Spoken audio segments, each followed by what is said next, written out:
More than 30 years ago, when I was a brand new second lieutenant in the Missouri Army National Guard, I had a conversation with Colonel Calvin Broughton.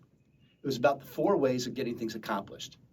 Colonel Broughton pulled me into his office and he grabbed a paper and a pen.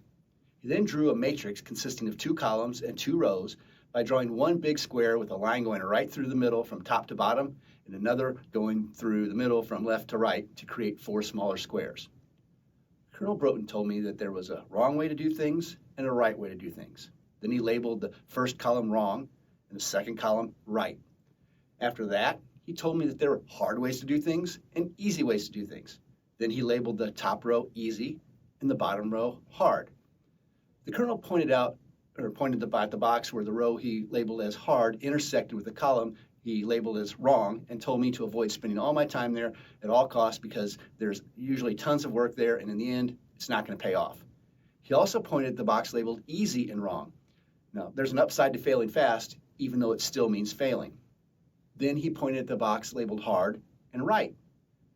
That's a tough way to lead because it's resource intensive and it wears out your soldiers, even if you accomplish your mission, he said.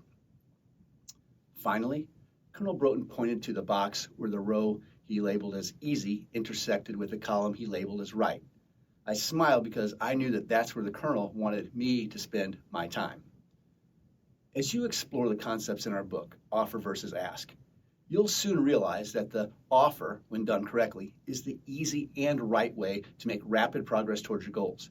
You're also likely to discover that the ask, when done correctly, is the hard and right way to make progress towards your goals. They both work. One is just harder and takes longer than the other, but they are not mutually exclusive approaches. Ideally, you can and should use both. Instead of approaching members with the same old stuff that has worked in the past, but many say is getting even harder to pull off, what if you could approach them with a truly irresistible offer and give them exponentially more value instead? Well, there's an easy way to find out. The offer versus ask strategies, tactics, and funding necessary to execute them all are available and detailed in my book, Offer versus Ask, the Nonprofit Executive's Secret Playbook for Growth and Sustainability. And digital copies are available for free when you click on the Nonprofit and Association Partners page at workforcealchemy.com.